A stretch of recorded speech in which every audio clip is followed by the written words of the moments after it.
आंखों से देख लिया फला व्यक्ति को वो गाड़ी है, उसका वो मकान है, ऐसी बिल्डिंग है, उसका वो नक्शा है, इतना धन उसका, उसका वो बिजनेस उतना है, वो ऐसे कर रहा है, उसका बच्चा ऐसे पढ़ रहा है, मेरा बच्चा भी पढ़ना चाहिए, ये होना चाहिए, वो होना चाहिए। इन बातों में मन जाएगा, और मन जब इन बातों में जाए तो भागा हुआ जो मन है अपने पूर्व जन्मों के पूर्व अभ्यास भस बार बार जो है संसार में भागते हुए मन को, और वहां जा करके पकड़ो जहां वो गया है। मुझे मर्सिडीज गाड़ी चाहिए, या कौन कौन सी, मैं तो नाम भी नहीं जानता, बच्चे जानते हैं, कई कई करोड़ की गाड़ियां आ रही हैं। ठीक, गाड़ी को देख करके हम बैठे हिमालय में, और मन गया गाड़ी, वो गाड़ी होती अच्छा रहता, वो ऐसी है, एक्सीलेटर दबाओ चलाओ, और सामने से कोई एक्सीडेंटल कोई गाड़ी आ रही है तो यही जाम हो जाएगी अपने आप में, ना हमको ब्रेक लगाने पड़ेंगे और ना हमको दौड़ानी पड़ेगी, स्वयं जाम हो जाएगी। और विदेशों में तो ऐसी गाड़ी देखिए, उनके पंख से खुल जाते हैं पूरे एकदम गरुड़ जी के से, और फिर बंद होकर के पूरा ढक्कन हुई गाड़ी बन जाती है ना। ये गाड़ी मुझे चाहिए। अब आप कर रहे भजन और मन गया आपका इन गाड़ियों में, तो मेरा निवेदन है मन के पास वहीं पहुंच जाओ जहां वो गाड़ी पर खड़ा है। मन हमारा जिस गाड़ी के पास खड़ा है वहीं पहुंच जाओ, और पीछे से पुचकार के सिर पे हाथ फिराओ, मनीराम बेटा बंटी सिंह, ये गाड़ी तुम्हारे पास नहीं ना, जिनके पास ये गाड़ी है क्या उनकी इच्छाएं समाप्त हो गई? इसको पाने के बाद क्या उनके चित्त में और इच्छा नहीं है? अरे वो इसको छोड़ करके अब हेलीकॉप्टर की इच्छा कर रहे हैं, और जिन पे हेलीकॉप्टर है उसे छोड़ के एरोप्लेन की इच्छा कर रहे हैं, उसमें भी वैरायटी है। ठीक है, ये इच्छाएं कभी शांत नहीं होती, और जितनी भी ये वृत्ति है बढ़ा रहे हो तुम, बेटा कृष्णदास है, तुम गाड़ी की इच्छा कर रहे हो। अरे जब तुमको इच्छा होती है किसी को कॉल करो, तुरंत गाड़ी खड़ी हो जाती है। अब उस गाड़ी में न तुम्हें पेट्रोल डालनी, न डीजल डालना, न ड्राइवर रखना, न उसकी पोछाई सफाई करनी है ना, न उसकी कोई चिंता हटक करनी, तुम्हें जहाँ जाना वहाँ गए, लौट के घर को आ गए। तो ये ज़्यादा बढ़िया बात है। उस गाड़ी को पकड़ के बांध लो अपनी कमर से और सिर पे, और सिर पर पकड़ के उस गाड़ी को फिर क्या करें? बोले अब डीजल कौन देगा, पेट्रोल कौन देगा? क्या हुआ? बंद हो गया।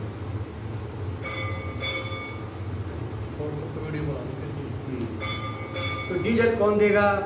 ठीक है, अब ड्राइवर कहाँ से लाएगा? एक्सीडेंट हो गया तो सफाई कौन कराएगा? कौन इसकी मेंटेनेंस करेगा?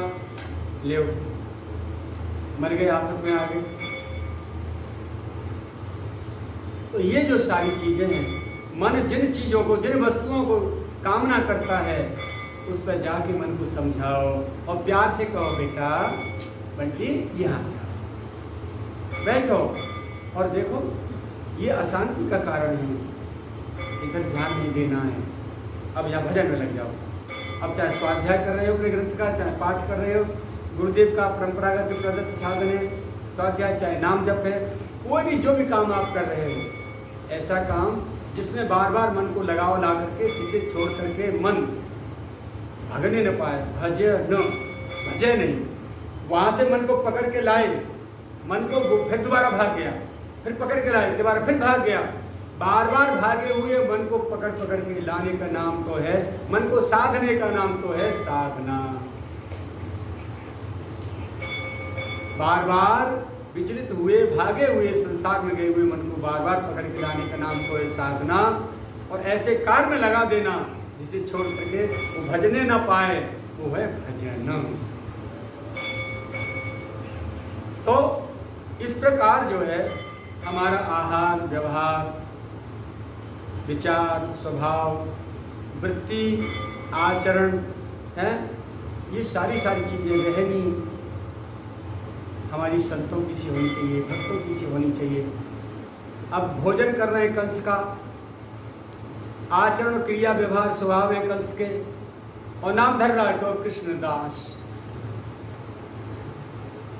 तो कहाँ तक संगति लगेगी भैया? ना लगेगी।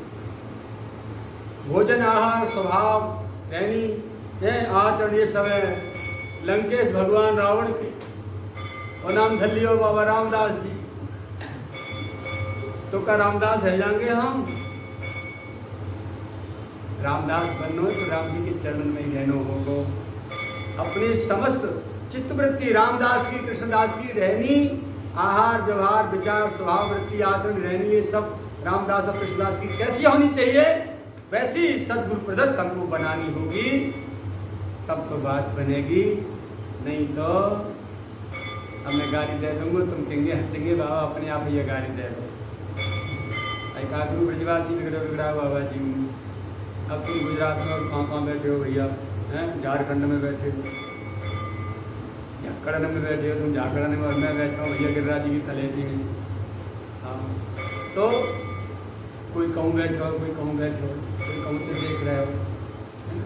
ज़्यादा मत हंसी मेरी बात है, तो पेट में दर्द रह जाएगा, फिर डॉक्टर से गोली देनी पड़ जाएगी। तो समझ में आ गई, ये सारी चीज़ें हमको कुछ उपदेश करती हैं।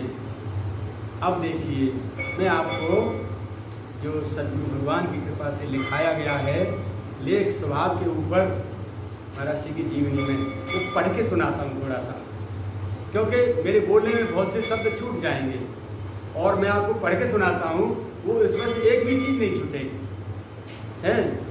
देखिए, इसी कारण ब्रज भाषा में बोलूँ ज़्यादा बढ़िया रहेगा। यही कारण विकार युक्त हरि नाम जप वे सो जीव के कर्म बंधन नहीं कट पावे। जैसे वृंदावन धाम के प्रेत भगवान के कर्म बंधन नहीं कटे, वो प्रेत बनना पड़ेगा, भले ही नाम जप कर रहे थे। कर्म बंधन तो तब कटे हैं जब निर्विकार चित्त सो श्री हरि के वियोग में तप्यो जाए। भगवान की याद में जब तड़फ्यो जग को, तब उससे अंतःकरण शुद्ध होगा। जब तक मन में कोई विकार है तब तक पूर्ण लाभ नहीं मिल सकेगा।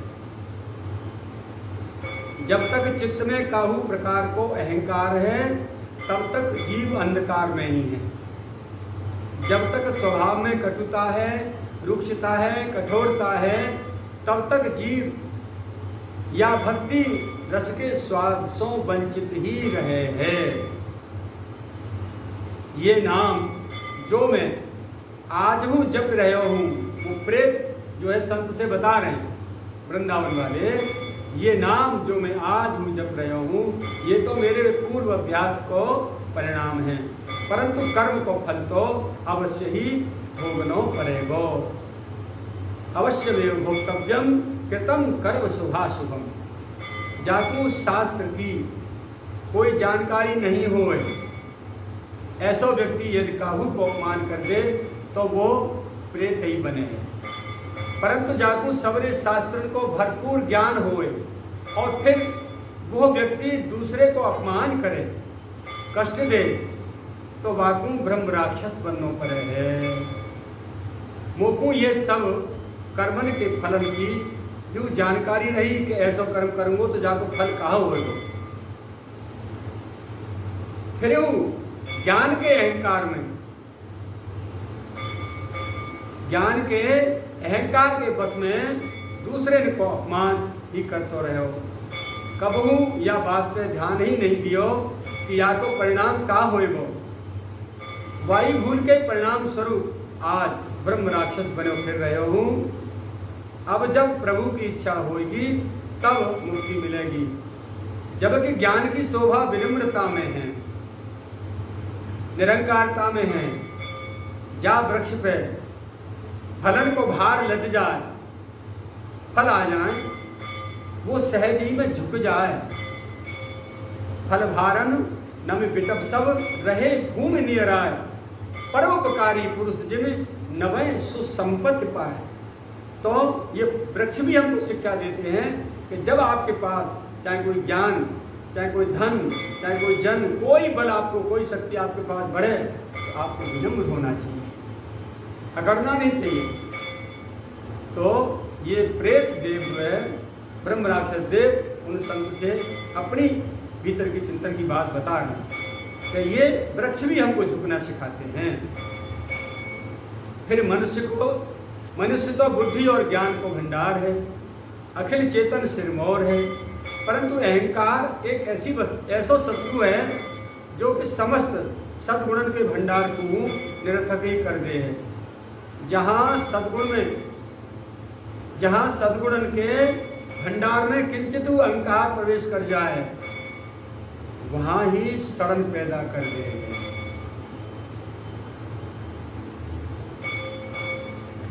किंचित अहंकार प्रवेश कर जाए, वहां सड़न पैदा है जाए। विकारन में, सद्गुणन में सुगंध के स्थान पे दुर्गंध आने लगे, या सो स्वभाव ही सब कछु है। यदि हम भजन साधन सत्संग कर रहे हैं और स्वभाव जो कि त्यों अहंकारी कटु रूक्ष ही बनो भयो है, तो निश्चित रूप से हमारे भजन साधन में कोई कमी ही है। यदि किसान की अंतिम क्यारी में पानी नहीं पहुंच रहे हो है, तो ट्यूबवेल यथावत ही चल रहे हो है, तो निश्चित ही पानी कहीं न कहीं बीच में फूट गए हो, अन्य क्यारी में फूट गए हो है, जो लक्ष्य तक नहीं पहुंच रहे हो। ऐसे ही यदि हमारो भजन चल रहे हो है और स्वभाव जो कि क्यों बनो है, रूखो कटु अहंकारी, सरलता विनम्रता नहीं आ रही है, तो निश्चय ही कोई विकार हमारी भजन को बीच में ही खा रहे हो है।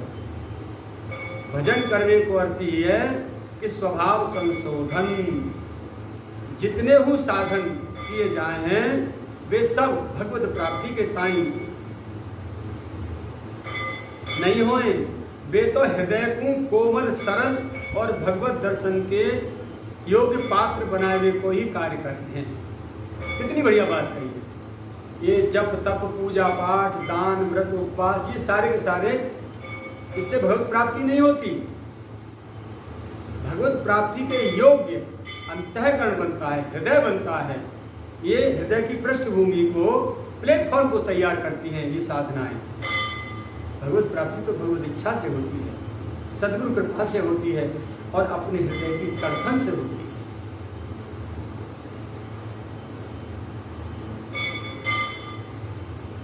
भजन करने को अर्थ यही है कि स्वभाव संशोधन, जितने भी साधन किए जाएं वे सब भगवत प्राप्ति में ताई नहीं होए, वे तो हृदय को कोमल सरल और भगवत दर्शन को पात्र बनाने को ही कार्य करे हैं। भजन साधन जब तक पाठ पूजा व्रत दान यज्ञ, इन सबन को फल है कि स्वभाव सरल बने, हृदय प्रभु दर्शन को पात्र बने। यदि ये सब साधन चल रहे हैं और स्वभाव जो कि क्यों बनो भयो है, कठोर ही बनो भयो है, तो सब साधना का अन्य प्रकार की ग्रास बन रही है, जो अपनों परिणाम नहीं दिखा रही। औषधि बराबर चल रही है और रोग कटवे की अपेक्षा उतनो ही और रात दिन बढ़ रहे हो है, तो निश्चय ही हमारा कोई कुपथ्य बन रहे हो हमारे द्वारा। साधन काल में साधक को यह बात की विशेष सावधानी बरतनी चाहिए कि भले ही भजन कम बने, परंतु अपने में विकार ढूंढवे सो नहीं मिले। एक एक विकार को अपने आप में सो खोज खोज के बाहर निकाल फेंके और फिर प्रतिज्ञावत अपने में आमनी न दे। प्रतिज्ञा कर ले कभी विकार, जैसे होली है, दिवाली है, रक्षाबंधन है, मकर संक्रांति है, गुरु पूर्णिमा है ना, ये जो शुभ मुहूर्त हैं, शुभ दिन हैं, इनमें प्रतिज्ञा कर करके नियम ले कि आज से 1 वर्ष तक के लिए नियम लेता हूं कि मैं क्रोध नहीं करूंगा, किसी से विरोध नहीं करूंगा, किसी से ईर्ष्या नहीं करूंगा, अहंकार नहीं करूंगा, मद्यपान नहीं करूंगा, मांसाहार नहीं करूंगा। ये तमोगुणी आहार है सारे के सारे, मेरी जीभ से लेने में मुझे संकोच लगता है नाम उनका, इसलिए मैं ये सब नहीं खाऊंगा।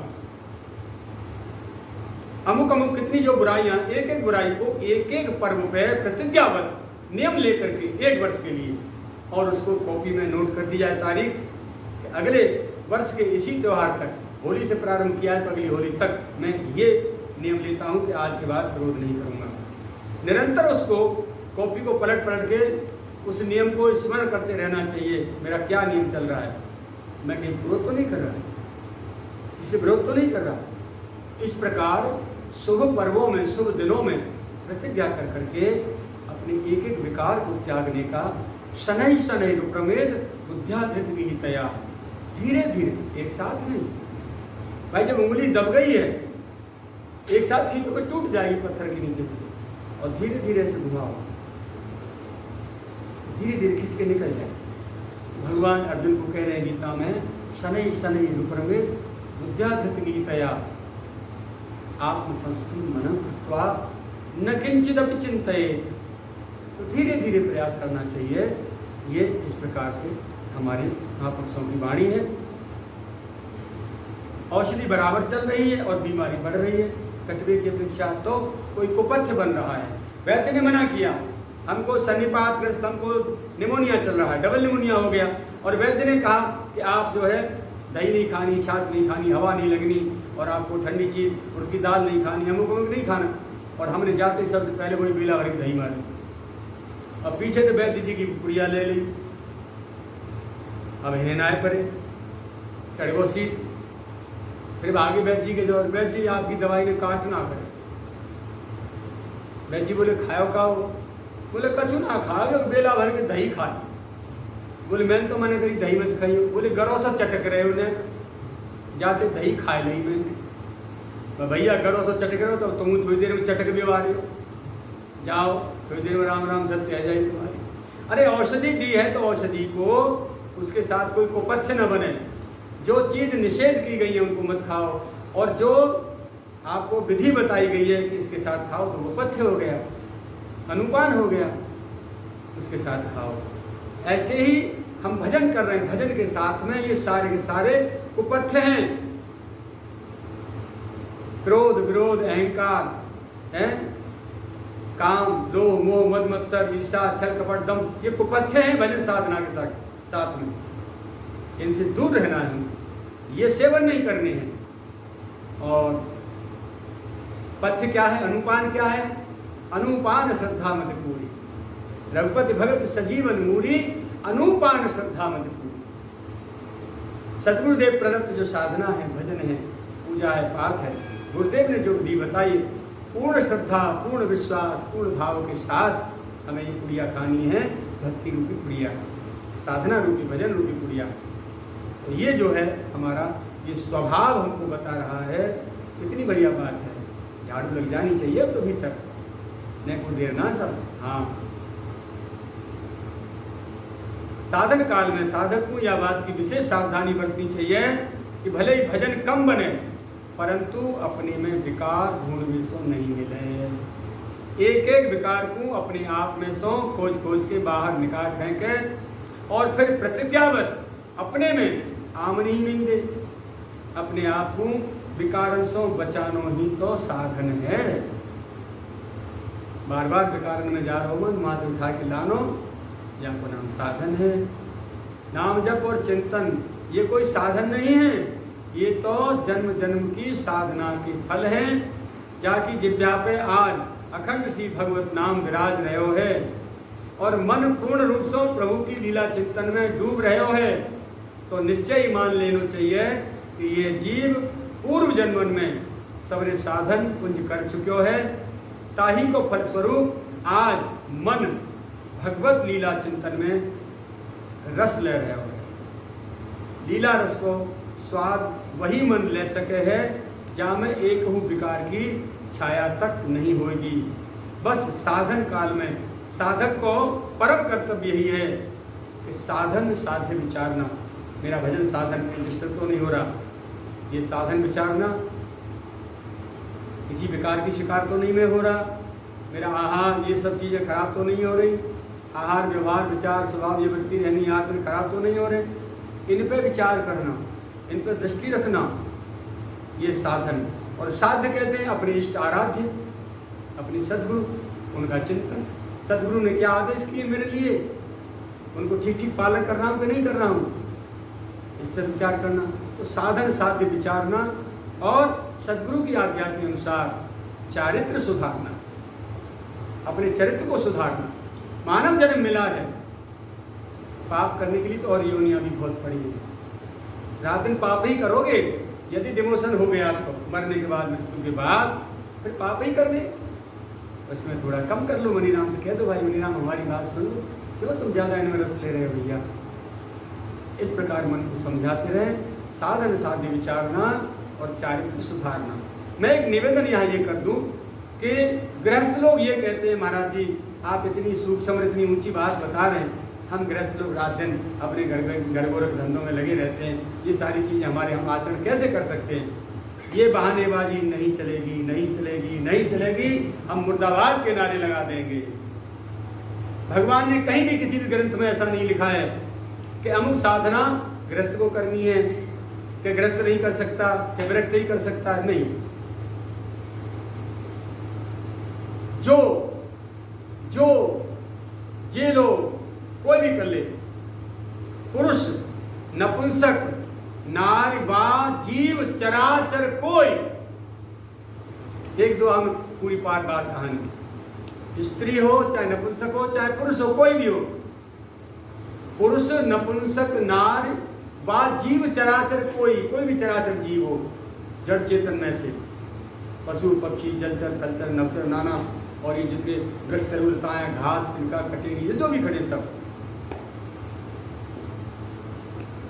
जितने भी हैं सब, सर्वभाव भज कपट तज मोह परम प्रिय सो। छल कपट छोड़ के सर्वभाव से जो मेरा भजन करता है वो मुझे परम प्रिय है। अब न इसमें कोई जाति है, न कोई धर्म है, न कोई संप्रदाय है, न कोई स्त्री है, न कोई पुरुष है, न कोई गृहस्थ है, न कोई विरक्त है, किसी का न कोई व्यापारी है, न कोई गरीब है, न कोई अमीर है, न कोई पढ़ा लिखा है, न कोई मूर्ख है, न कोई विद्वान है, न कोई गंवार है, किसी का तो नाम नहीं है। पुरुष नपुंसक नार वा जीव चराचर को सर्वभाव भज कपट तज मोह परम प्रिय सो। कैसी मधुर घोषणा है प्यारी ठाकुर की। तो हमें भगवान की इस घोषणा पर ध्यान देना है और ध्यान दे करके गृहस्थ में रह करके साधुओं से ज्यादा भजन करना चाहिए। कैसे? शरीर से काम, भगवान ने मुझे सेवा सौंपी है, मैं इसलिए ये साधना कर रहा हूं, मेरी स्वतंत्र साधना नहीं है। अब देखिए एक निवेदन करूं यहां, मुझे गृहस्थ क्यों नहीं बनाया और आपको गृहस्थ क्यों बना दिया? अच्छा, आपकी भी शादी, आपका विवाह जिस बहन भाई के साथ एक दूसरे का होना है उसी का क्यों कराया, पड़ोसी के साथ क्यों नहीं करा दिया? भगवान ने ये ड्यूटी सौंपी है, आप ऐसा मानिए। न कोई गृहस्थ है न कोई विरक्त है। जैसे सोने के जो आपके आभूषण हैं, वो आभूषण बनने से पहले भी सोना था और गलने के बाद फिर भी सोना ही रहेगा। आभूषण का नाम भले ही ले लो लेकिन रहेगा वो सोना ही। ऐसे ही ये जीवात्मा इस शरीर में आने से पहले भी जीवात्मा था और छोड़ने के बाद भी जीवात्मा ही रहेगा। वहाँ न कोई स्त्री है, न कोई पुरुष है, न कोई पढ़ा लिखा है, न कोई मूर्ख है, न कोई विद्वान है, न कोई बहुत चतुर बड़ा ऊंचा संत है और न कोई नीचे वाला कोई पापी दुराचारी है, न कोई कुछ नहीं है। वहाँ केवल सब एक ही है। सारी नदियाँ दौड़ दौड़ के समुद्र की ओर जा रही हैं और समुद्र में मिलते ही क्या नाम हो गया उसका? नदी का नाम खत्म, विलय नाम हो गया समुद्र। तो सारी जीवात्माएं जब परमात्मा में विलीन हो जाती हैं तो अहम ब्रह्मास्मि सोहम ब्रह्म, मैं ही परमात्मा हूँ, सब परमात्मा स्वरूप हो जाते हैं। तो स्त्री पुरुष तो केवल यहाँ है, ये बहानेबाजी अपने को उचित कर्मों से बचाने के लिए अनेक प्रकार की। देखिए उद्यापन पर बड़ा जोर लगाएंगे, एकादशी व्रत कर रहे हैं, हमें उद्यापन करना है। अरे उद्यापन नहीं किया तो गले में फांसी चली जाएगी। हमने तो नहीं देखा किसी महापुरुष ने आज तक उद्यापन किया हो। और हम बताएं आपको उद्यापन शब्द का शाब्दिक अर्थ क्या है? उद्यापन का शाब्दिक अर्थ है उकुताना,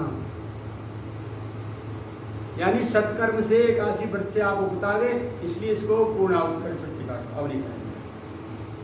तो मैं आपसे निवेदन करता हूं, मैं पूछता हूं, मुझे बताइए मेरे भाई बहन, क्या कभी आपने अपने पापों का उद्यापन करते देखा किसी को? इस सृष्टि में कितने लोग पाप कर रहे हैं रात दिन, उसमें हम तुम सब शामिल हैं। आज तक किसी ने पाप का उद्यापन करने की सोच ही तक नहीं है। एकादशी का उद्यापन कर दो, हम गुरुवार का व्रत कर रहे थे, सोमवार उद्यापन कर दे इसका, फिर व्रत नहीं रहेंगे। कहाँ गए? हरिद्वार गए, गंगा जी ने क्या बोले, काशी बल छोड़ा है। वह बेचारे काशी बल तुम्हारा कहा बिगाड़े। अरे हरिद्वार गए तो वहां से प्रतिज्ञा करके आते कि काम क्रोध लोभ मोह मद मत्सर अहंकार विरोध ले गंगा मैया, आज से छोड़ चला तेरे में, और मेरी रक्षा करना, मुझे सद्बुद्धि सद्विचार देना। आज मैंने तेरे उद्यापन कर दियो और करा दो। साधु संत ब्राह्मण को भोजन, गरीबन को भोजन में चखाते हैं, वो उद्यापन।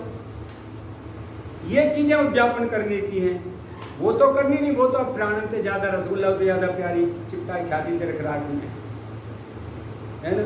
और जो छोड़ने की ना है, त्यागने की ना, उन्हें त्यागने का लगे। बहुत अंधविश्वास में जाने की आवश्यकता नहीं है, सीधा सरल मार्ग है। आप घर में गृहस्थ में बैठे हैं, कुछ महाराज जी कहते थे, भैया गृहस्थ के लिए, गृहस्थ का सदाचार क्या है? गिरिराज तलहटी में बैठे बैठे एक दिन बोले, मैं जो घोषणा कर रहा हूं आज, कोई भी गृहस्थ इन 8 बातों का पालन कर ले और घर बैठे कन्हैया ना मिल जाए तो छाती ठोक के बोले, मेरी जवान जब्त, मेरी जवान जब्त। मेरे पूज्य महाराज जी ने कहा, वो 8 बातें कौन सी हैं?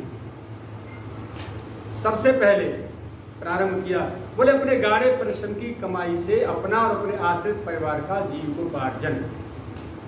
पाप की कमाई से नहीं, डग्गे मार छल कपट की कमाई से नहीं। अब भले ही शुद्ध कमाई से रसगुल्ला रबड़ी खाने न मिले, चना खाने मिले, रोजाना रोटी न मिले, कठिनाई तो आएगी आपको। इसी का नाम जो कठिनाई है, इसी का नाम है तप। आपका पड़ोसी बढ़िया रसगुल्ले खा रहा होगा, बच्चे खाते डुले हो बढ़िया बढ़िया उसमें दरवाजे पे, रोड पे, और आपके बच्चों को चटनी भी नहीं मिल रही होगी, लेकिन उसे देख करके आपको विचलित नहीं होना है। यदि भगवत प्राप्ति करनी है घर बैठे, तो अपने गाढ़े परिश्रम की कमाई से अपना और अपने आश्रित परिवार का पोषण, भरण पोषण। दूसरी बात, जिसका पाणी ग्रहण किया एक दूसरे ने पति पत्नी के रूप में, एक दूसरे के लिए वही पति पत्नी है, बाकी है संसार काट के उल्लुओं से भरा पड़ा है। दूसरा, स्त्री पुरुष कोई रचाई नहीं दुनिया में, एकदम सीमित अपना संसार। पत्नी का संसार पति और पति का संसार पत्नी, बस। और खिलौने उनके 2-4 गोदी में खिला दिए, भगवान ने भेज दिए। इसके आगे कोई संसार जिंदा है ही नहीं। दूसरी बात। तीसरी बात, अपने गाढ़े परिश्रम की कमाई में से, शुद्ध कमाई में से शास्त्र का आदेश है कि 10% डिस्काउंट करके, जिसे आवश्यकता है, जो मांग नहीं सकता है, कंडीशन है, शर्त है, जिसे आवश्यकता हो और जो मांग नहीं सकता हो, उसे चुपचाप ऐसे हाथ करके दे दो, जो लेने वाला और देने वाला एक दूसरे की शक्ल भी न देखे। यदि आगे करके हाथ देंगे तो लेने वाला हमेशा, जब आप सामने पड़ोगे तो शर्मिंदा होगा। अरे तुमको किसने दिया? वो दिखाई दिया था कि देता हुआ? जब वो देता हुआ दिखाई नहीं दिया था, तुम अकड़ के क्यों दिखाई दे रहे, छाती फाड़ के लो ले जाओ, तुमको दाम दे रहे हैं, वहीं आ जाओ जहां रहना चाहिए। हाँ, तो जो सिखाया है गोविंद ने, अरे देने वाला छप्पड़ फाड़ के देता है, तो छप्पड़ को फाड़ता है आके वो, फिर कहता है मैं छप्पड़ फाड़ रहा हूं, सावधान हो जा, ले ले। सामने आता भी है, कभी देखा आते हुए? नहीं देखा। जब देने वाला, देनहार कोई और है, देत रहत दिन रैन, लोग भरम हम पे करें ताते नीचे में। हमारा है क्या इसमें? गोविंद दे रहे हैं और बिना दिखे दे रहे हैं, वो शकल भी नहीं दिखा रहे, तलाक पहुंचा देते हैं। ऐसे तेरे को देने में क्या कटा पड़ रही है, दे। तो शुद्ध गाढ़े परिश्रम की कमाई में से 10%, 10% जिसे आवश्यकता है, वहाँ जाति नहीं है, कोई धर्म नहीं है, कोई संप्रदाय नहीं है, जिसके पास शरीर है उसे रोटी कपड़ा और मकान चाहिए चाहिए चाहिए, वहां देना है। तो 10% तो ईमानदारी के परिश्रम की कमाई में से, उस धन को जो शुद्ध कमाई से कमाया गया उसको भी शुद्ध करने के लिए 10% निकालने का संत और शास्त्रों का आदेश है। और जो डग्गे मारी से पाप की कमाई से कमाया हुआ है, शुद्ध करके उनके कितना देना पड़ेगा? जो सबरों को सबरों ये शुद्ध है। अब आज तुम आप अपने आप विचार लिए, लेना कह रहे हो, मुझे तो चाहिए ना, मैं तो सिद्धांत बता रहा हूँ। और न तुम्हारे पैसे में इतनी सामर्थ्य जो इस महापुरुष की सेवा कर सके। बुरी लग जाए तो भले भाई मेरी मुझे पटक दियो, मत लियो भैया, कटु शब्द है। सत्य से बड़ा और कोई कड़वा शब्द नहीं है। सत्य सबसे कड़वी चीज है दुनिया में। तो मेरे कहने का मतलब ये है कि 3 बात पकड़ने की, अपने गाढ़े परिश्रम की कमाई, अपना एक पत्नी व्रत और पातिव्रत दोनों के लिए दाम्पत्य में। तीसरी बात, अपने गाढ़े परिश्रम की कमाई में से यथाशक्ति यथा सामर्थ्य 4 रोटी दी है, 3 में गुजर कर लो, एक ऐसे को दे दो जिसे आवश्यकता है, जो मांग नहीं सकता, दे दो ऐसे उनके। एक नहीं दे सकते, आधी दे दो, चौथाई दे दो, टुकड़ा दे दो, कुछ नहीं है तो इतना सा आटा लेके थोड़ा सा बूरा मिला के चींटियों के चिटोल पे ही डाल दो। वो पूरा गांव का गांव इतनी संख्या होती है उनकी वहाँ। आत्मा की वैल्यू तो बराबर है, शरीर बड़े छोटे बड़े हैं, ये चैस हैं। कोई अशोका लीलैंड है और कोई अपना कौन सा टाटा, ये चैस है गाड़ियों की। कोई हाथी है, कोई घोड़ा है, कोई आदमी है, कोई पशु है, कोई पक्षी है। भीतर ड्राइवर सबका आत्मा है, भीतर सबके भीतर। तो आत्मा की वैल्यू बराबर। तो अपने गाढ़े परिश्रम की कमाई में से यथाशक्ति यथा सामर्थ्य जिसे आवश्यकता है और जो मांग नहीं सकता है, आप ना दीजिए।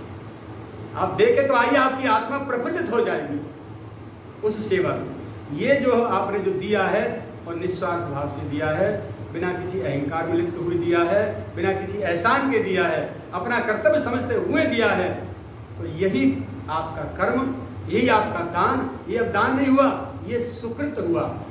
दान की दौड़ संसार में आपका धन बढ़ा देगी, आपका श्रेयस बढ़ा देगी, आप बहुत बड़े दानी हो। और ज़्यादा ज़्यादा दौड़ करेगी, आपको स्वर्ग तक पहुँचा देगी, उससे आगे पहुँच नहीं इसकी दान।